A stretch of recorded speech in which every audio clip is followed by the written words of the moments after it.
Hello. The story begins on Mustafar. Padme was with her husband and she was realizing that Obi Wan had told her the truth.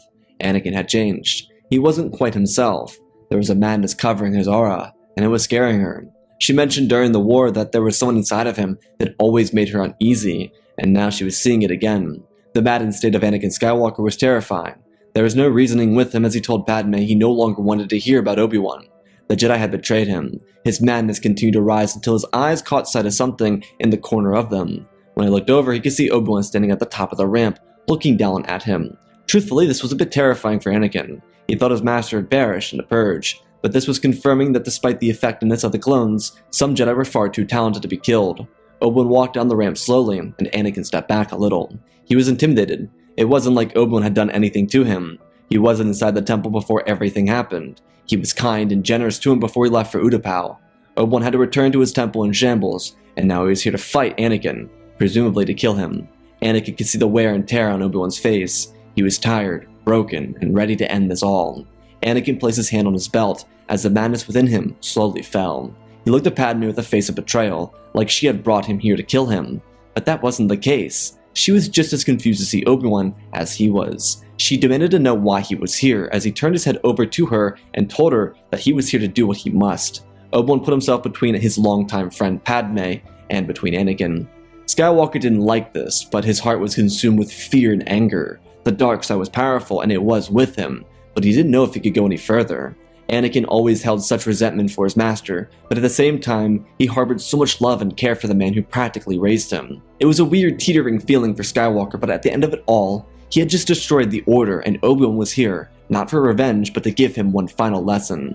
As the Jedi Order was gone, Obi-Wan had no code to follow, but Anakin knew that didn't matter. His master would follow that code and beat him. It's not that Anakin in this moment didn't believe he could best his master, it was just unnerving. Something about seeing Kenobi in front of him made him uneasy. There were a couple of reasons why, but he couldn't put a finger on them at the moment. He just watched as his master walked down the ramp and stood before him. Obi-Wan turned to Padme and suggested that she get inside the ship. She was obviously a bit shaken, and being that she was never really one to take orders like that, she was willing to comply. She couldn't risk the life of her child, especially if Anakin was about to lose his mind, but she could see it too. Obi-Wan knew, but Padme could see it the moment Obi-Wan walked down the ramp. Anakin told Obi-Wan that he wouldn't keep him from her. Kenobi removed his robes and told Skywalker that his anger and lust for power have already done that. He allowed the Dark Lord to twist his mind until now he became the very thing he swore to destroy. Obi-Wan was ready. His calmness was terrifying. Anakin looked at a man who had the power to bring the war to an end, and he did, until the clones turned on him. He was looking at someone who lost more than everything, and at the end of it all, that his student was the reason it happened. As the Jedi was a failure of self, and because of his failure, Kenobi was here to finish Anakin off, do something he himself wasn't even sure if he could do. Skywalker tried to get the tension out of his shoulders. He started pacing around, shaking his shoulders loose and finally removing his robes to face Obi-Wan. The Jedi Master was still. He was using a technique that the ancient Jedi had used on animals to ward off their carnivorous hunger. If one could remain calm, steadfast, and entirely present, they could face down danger and scare it off. Obi-Wan's relaxed face and poise was startling Skywalker. Kenobi was prepared to fight. He didn't want to. He wished there was any other way. But because Anakin had gone too far this time, there had to be no chance of coming back. Instead of Anakin, he was hoping that maybe there was an alternative. Upon seeing his master, he was reminded of how ridiculous his actions were and what they did to the Jedi Order. He put his hands out in front of him, suggesting that there could be other ways. Obi-Wan didn't break. He told Anakin that he had already done too much. He had killed so many for no reason. All those younglings he massacred, every single Jedi inside the temple. That was all him. And what did he have to show for it? A power-obsessed politician that used him to get rid of a lifelong rival? There was no place for Anakin in this story. Skywalker tried to defend his actions, but there was no defense. Not if it was saving the one he cared about, or if it was trying to gain power, it did not matter. Obi-Wan got frustrated thinking about all the poor souls who were trapped inside the temple when the troops marched in. He took a deep breath, the death of Qui-Gon and Satine before his mind. He used their passings as fuel to calm himself. He stayed calm in each of those situations, and he had to do the same thing here. It was the calmness that terrified Skywalker. Obi-Wan didn't yell, he didn't even raise his voice. This wasn't a master coming to discipline a student. This was a man coming here to finish what he started. Obi-Wan reached down to his belt and ignited his lightsaber and raised his blade to his side. He looked at Anakin, who didn't budge, frozen in time on a fiery planet. His hand sitting next to his blade, but he couldn't find the strength to pull it from his belt. There was something inside of him, blocking him from this fight. He just couldn't do it. If he wanted to, he wouldn't be able to. Anakin looked at his master and apologized. He said he couldn't do it. He couldn't fight him. He didn't want to fight. He won't fight him. Obi-Wan's stare could cut through a planet's core. He watched his former student with a gaze that only firmed Anakin's decisions in this moment. He told his master that he had failed, but it wasn't Obi-Wan's failure. He was a failure to himself. Obi-Wan didn't know where this was going, but he believed it was a trick, so he refused the notion of it being a real apology, despite how much he personally wished it would be. Obi-Wan waited for something to be said, and Anakin knew that he had to make right of the wrongs he had done. He didn't know what to say though, so instead he took his weapon off his belt and dropped it onto the ground. He looked over at Obi-Wan and said he couldn't fight him. There was so much confusion for Obi-Wan. He could still feel the radiating darkness coming from Vader, and he knew that Anakin was not just at peace or in balance. He had to be planning something, getting ready to snap or something, but that wasn't the case. He was just standing idly there. Obi-Wan deignited his weapon and lowered it to his side. He just asked Anakin why he did it. What was the gain? All those dead people for what?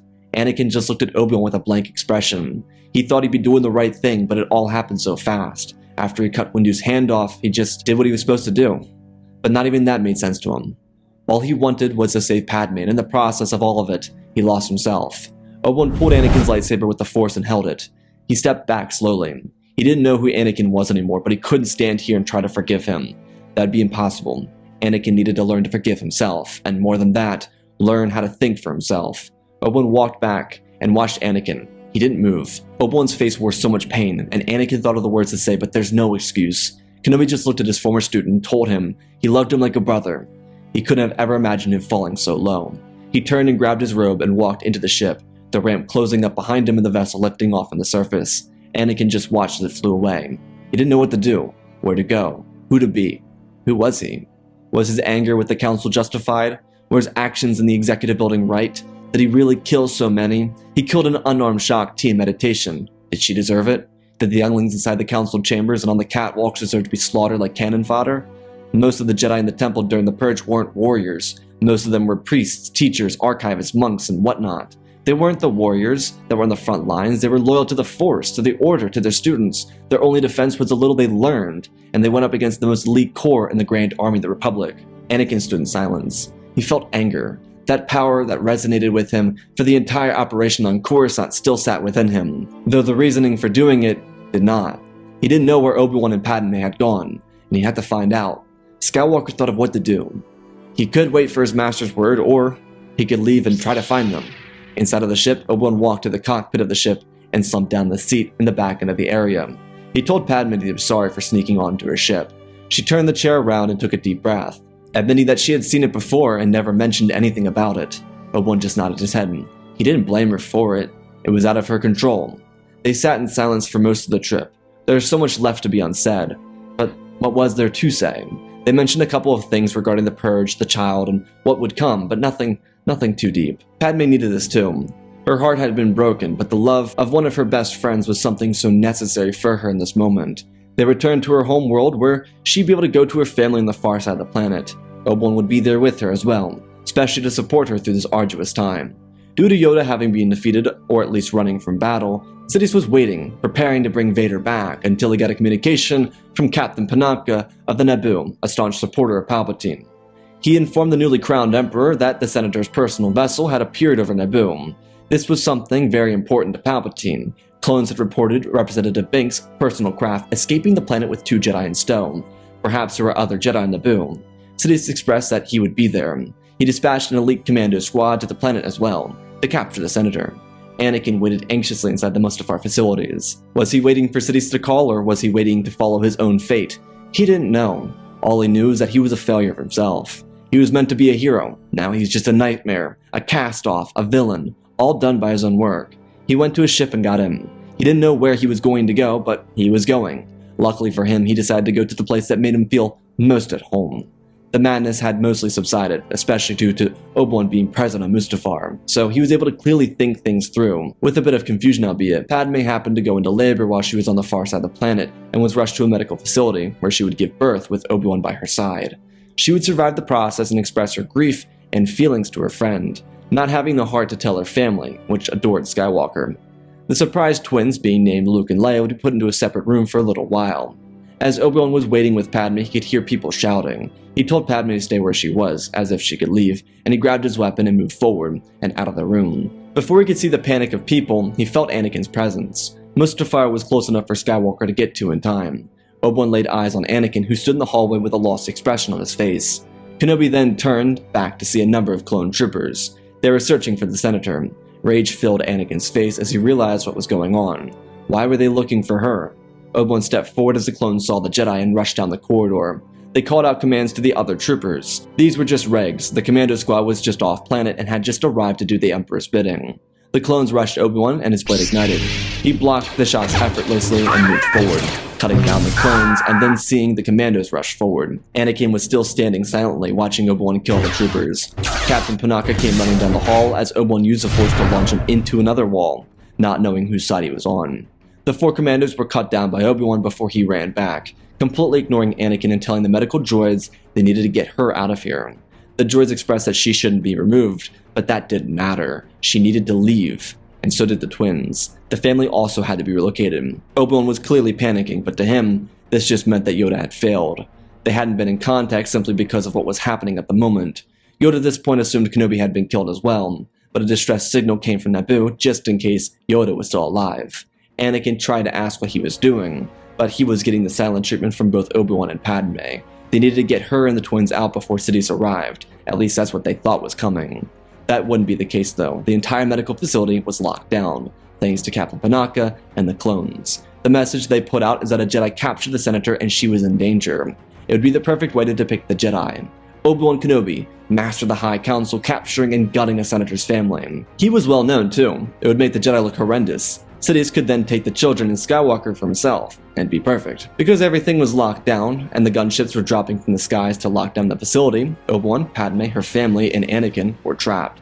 Skywalker got in before the gunships arrived, and now he realized what was happening. Sidious didn't message Vader, assuming he would just stay put. So when he arrived to see the entire medical facility locked down with no one, aside from the people he wanted to get inside, he was furious when he felt Skywalker's presence. Obi-Wan and Anakin were kind of on speaking terms at the moment, but he told Anakin that this was the consequences of his actions. His wife, his children, and his family were all in danger. Obi-Wan obviously didn't know what happened to Windu, but he could only assume. This would have never happened if Anakin hadn't done what he did. Obviously, it was a bit of a double slap in the face for Skywalker, but Obi-Wan held out Anakin's lightsaber to him and told him he could try and stand with them, or he could lose everything with the Sith. Obi-Wan looked at his student with so much pain in his eyes. It broke Anakin through the heart to see what he had done to Obi-Wan. He nodded his head, and he turned back towards the entrance of the facility. Their lightsabers ignited as they stood side by side. Sidious walked through the doors alone. He scowled when he saw Skywalker standing next to Kenobi. Why was Vader here? So he told Vader to kill his former teacher. Anakin shook his head. This wasn't a Jedi Anakin Skywalker. This was a dark side adaptation with the patience and grit of an unturned Skywalker. He could think freely, and he wasn't controlled by madness. His fury would be an ally to him. Sidious told them that they would both die, as his attention turned to the twins who were next to him. They would make a fine replacement for Anakin. No need to waste his time on trying to turn Skywalker to the dark side. 2 blades dropped from his robes. One recovered from the streets of Coruscant, the other recovered from the Senate chambers. He spun them in his hands as he whipped himself across the air and slammed his blades forward. Skywalker and Kenobi reacted in their true forms. Anakin went aggressively, which was a terrible counter, and it had him thrown into a wall. Obi-Wan's perfect defense helped him ease into the first strike before battling back the approach. Anakin was able to get back up within moments and push heavily. The duality of the duel was troublesome for Sidious. He had the expert of defense himself and Anakin Skywalker, but he managed. The Dark Lord thrusted his blades back and forth. He seized every opportunity he could, launching the Jedi from their feet. Obi-Wan may have been a master of defense, but he was being thrown around, holding his own but not steadily. Skywalker got strikes in wherever he could, but it never felt like it was enough. He threw himself forward and struck harder and harder, but Sidious's agile speed made him incredibly deadly. The mix continued to help. Despite not really being on speaking terms, the unity between Obi-Wan and Anakin due to all their time together as brothers made them work in tandem to perfection. Skywalker was so locked in because it was for his family. If he failed, they would all suffer. He fought with all of his anger and he flourished from it. Sidious lobbed lightning at Kenobi, who was able to block it and push a counter, switching mid-fight into Form 4, his master's former lightsaber form. Sidious didn't anticipate the counter and it forced him to drop a lightsaber, which Skywalker seized. He fought with both a blue and a red blade, showing the light and the dark that sat within him. Sidious moved into the defense as Skywalker sold him out, but just because he was the almighty Sith Lord didn't mean he wouldn't play dirty. He laughed, calling for reinforcements as the doors bursted down and clones poured in.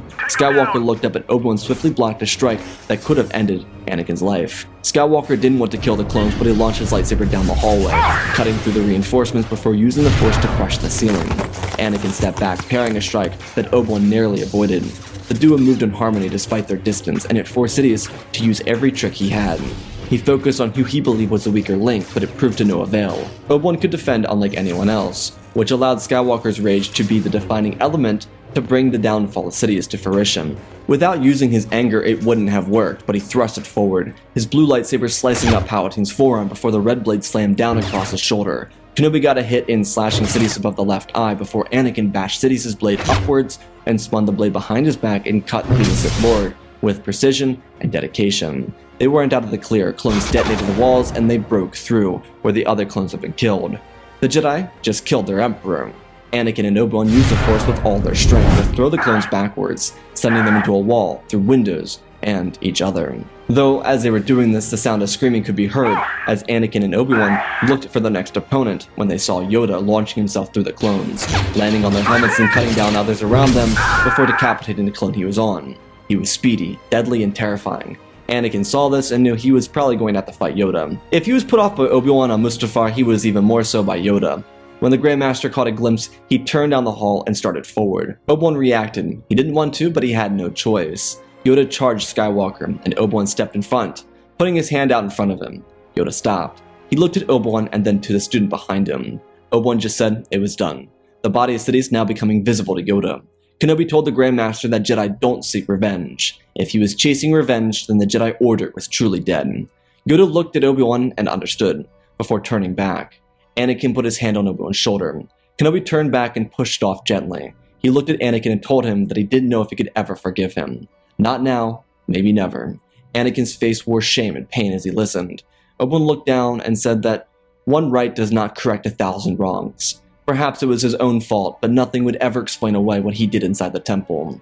Anakin's throat tensed up as he heard the pain scratch out of Obi-Wan's mouth. He told his former student that Anakin had his family. He had everything he longed for, but he took everything that was Obi-Wan's. The Order was all Kenobi had left, and now it was nothing but shambles. He stepped backwards and said goodbye to Anakin. Skywalker felt shame wash over his shoulders and break through his heart as Obi-Wan's silhouette disappeared into the smoke. He turned back to Padme and her family, who were quickly ushering themselves away from not just the clones but Anakin. He started to follow them. Padme was too weak to say anything regarding his choice to follow them. While there were still a number of clones, they had mostly rerouted after the numbers had been decimated. Not more than 100 or so showed up, and their numbers were lower than half. The two Jedi joined Bail and left the planet, while Padme's family was able to safely get back to their villa and cool down for a little while. Due to Padme's family not knowing anything, Anakin had to act as if he wasn't the reason this all happened. He had to act like everything was fine between the two of them, like he hadn't lost his mind on Mustafar. It was toxic and it ate away at him, but the thing that hurt him more than any of this was hearing the pain in Obi-Wan's voice as he realized what he did to his former master. Obi-Wan was his best friend, his brother, and his father figure. Kenobi lost his master. He lost his lover. His best friend tried to kill him. His other best friend destroyed his order, murdered his council, and then almost fought him to the death. What had he done? The guilt over having done so much to Obi-Wan ripped through Anakin's heart like nothing else. There was this bittersweet taste in his mouth because everything he did for Padme was unnecessary. She was alive, and he wasn't even there for the birth. He had everything, and yet he had nothing. Padme wasn't talking to him when she was awake, and she didn't even want him in her room. He was able to visit the children, but they were usually sleeping, so he was left with his thoughts, which was him sitting down on a warm beach under the sun. He thought about what could have been had he not turned, if he hadn't let the darkness win. He didn't know, but how could he? The pain that hurt him the most was what Obi-Wan said. He didn't yell, he didn't curse, he just told Anakin that he took everything from him. It just put into perspective the difference between the two of them. Obi-Wan lost it all and never lost himself.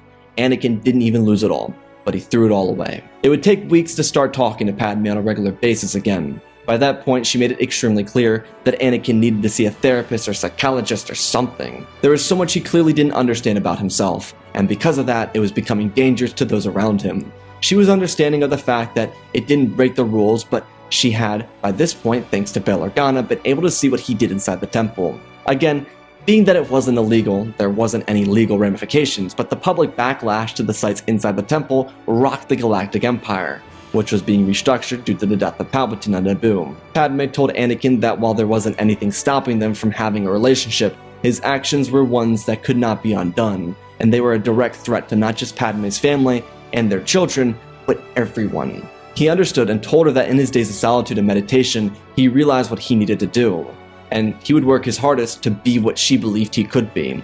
Padme still loved him, that wasn't the issue. The issue was his inability to control his emotions, to be so undecided on light or dark. It couldn't be the case, especially not with the war over and not with children around. On the other hand, Obi Wan and Yoda hadn't exactly gone into exile, but Obi Wan had pretty much decided that the Order was dead to him. This wasn't in spite of Anakin or to make Anakin more upset. This wasn't discussed with Yoda's reaction to seeing Anakin, let alone his thoughts towards him when they were on Coruscant. It was possible Obi-Wan had a soft spot for Skywalker still, but in his own mind he believed that if the Grand Master was willing to seek revenge, then the Order itself was lost. Could he lead it back from its destruction? Of course he could, but that wasn't the path he felt called to. He no longer wanted to suffer, and because his life as a Jedi meant that he was destined to suffer, he let it go. It wasn't a divorce or a breakup, it was just simply moving on. He just wished that the Force be with Yoda, and he went on his way. Thanks to Bail, Obi-Wan was able to go to a luxurious planet on Chandrilia, where Bail's friend, Mon Mothma, was able to grab him a job and a place to live. It'd be on Chandrilia where Obi-Wan would find his soulmate, and rebuild what had been lost within himself. Over the following years for Obi-Wan, he would learn how to communicate with Qui-Gon through the Force, but the communication between the woman he married and himself would be everlasting. It was hard for him to let go of Satine, but Aramar, his partner, would be understanding. She knew who Obi-Wan was due to the war, and she was accepting and even supportive of him. Letting go of Satine never became permanent as Obi-Wan began to fully feel his full range of emotions. But with Aramar, he was able to find the correct path of healing. On top of that, they would have their own children, a boy named Ben Kenobi as a firstborn, and two girls as twins named Nevin Jin Kenobi and Thea Kenobi. The three children and his wife would be the light of Obi-Wan's life, and the concrete to his happiness. Shortly after Anakin started therapy, the Galactic Republic was reinstated with the addition of the Separatist government, which rejoined the Empire, then Republic. Visor of the Empire, Mas Amedda, would be removed from the Senate for willingly complying with Palpatine's plans, which had by this point been exposed. Bail Organa would forfeit his seat in the Senate to become the Speaker of the Republic, which became a dull role with no real power. No one was willing to take the role because of that, which Bail knew, which is exactly why he needed to do it. Padme returned to Coruscant during this time, and with separation between Padme and Anakin, he was able to work on himself and see where he went wrong and really get a chance to know himself better than ever before. The healthiness within Anakin began to grow, but he would begin to have terrible nightmares about what he did and even facing Palpatine. These would be brought up and talked about. Crazy how much it helped having a therapist. Imagine that. Though one thing that continued to bug Anakin through all of his therapy sessions, all of his healthy conversations, and even his happiness was the fact that he couldn't talk to Obi-Wan. He couldn't find him or anything. He got to talk to Ahsoka, but he couldn't find Obi-Wan. Padme had spoken to him, but he made it extremely clear that he wanted no part in their lives. He was happy for her, happy that she was okay, safe, and happy, but he couldn't be around Anakin. She respected Obi-Wan, and they kept in contact, but only sporadically. The Jedi, on the other hand, rebuilt without Obi-Wan. Yoda started his order on Yavin 4. He believed it would be a safe place for the Order to rebuild, and while he was disappointed with Kenobi not being with him, he took the words spoken by Obi-Wan to heart. He meditated on them, and did everything in his power to save those lost after the Purge. It was an arduous task, but it was worth it in his own mind. As the years after the Purge turned into a decade, an older Obi-Wan would finally agree to see an older Anakin. And for the two of them, it was really difficult. It was bittersweet to say the least. Anakin was happy to see Obi-Wan. His heart was full of joy, and for Obi-Wan, the feeling was mutual. He had since been able to let go fully and forgive everything. Not saying that it was alright, but saying to himself that it was done, and it was over with. Anakin had done the work to move forward, and even though they had both aged severely by this point, with Obi-Wan wearing wrinkles and graying hair, they were brothers once again. They got to meet each other's families and talk about the past. Of course, Ahsoka had been around both of them, but she was instrumental to getting the two of them to come back to one another. There were still fights between light and dark, but without Sidious and without the Empire, the Republic was able to become what it was meant to be, especially after the rise of the criminal organization known as Crimson Dawn. The fall of Maul would be the end of the Sith. and the rise of light would be the sign of true change in a healing galaxy, with regrown bonds that has since been lost. And that, my friends, is our story. Again, special thanks to Galvin Gaming, Tristan, Darth Revan, Granddaddy Bane, The Last Jedi, Apollo, Weewu 670, Anakin Stank Runner, CT7567, Oz of Oz, Darth Nox, The Eternal Padawan, Malik, Johnny Naguin, Sansa Skeleton, Jedi Sloth, Mr. Yi Gamer, Lord Calig, Youngling Slayer 66, Mathematic Studios, Anakin 003, Lord Draken, Portals Legacy Star Wars, Erebus, Rex the Wolf, the main 3 first names, Dark Same 46, Baron Joshua, and Lord Deadwing for supporting the channel. Smash that like button. If you want to support me in other ways, go check out our Patreon. The Sith Clone Wars out every Saturday. Updates on there, as long as updates for other really cool things. Let's run the story real quick. One of the points of emphasis I wanted to focus on here was like the Anakin and Obi Wan versus Sidious. I don't think I've done that before, or at least in this context, like Revenge of the Sith context. And so I thought it'd be kind of cool to have like this weird like duality with like Anakin being still dark side, like Nightfall Vader, just without the madness, and then Obi-Wan at his like prime at this point in his life, fighting against Sidious. I think it would be like a really cool dynamic to have them fighting against each other. This story is more of an Obi-Wan story, like Obi-Wan kind of coming to terms with everything, and actually kind of going off on his own and choosing himself over anyone else, because he doesn't have to look after a kid. And probably after that experience with Anakin, he would decide, you know, I'm gonna put myself first here. And you know, I thought that would be kind of an interesting choice to go with. So I hope you all enjoyed the story. I love you all, spread the love, and always remember, my friends, may the Force be with you.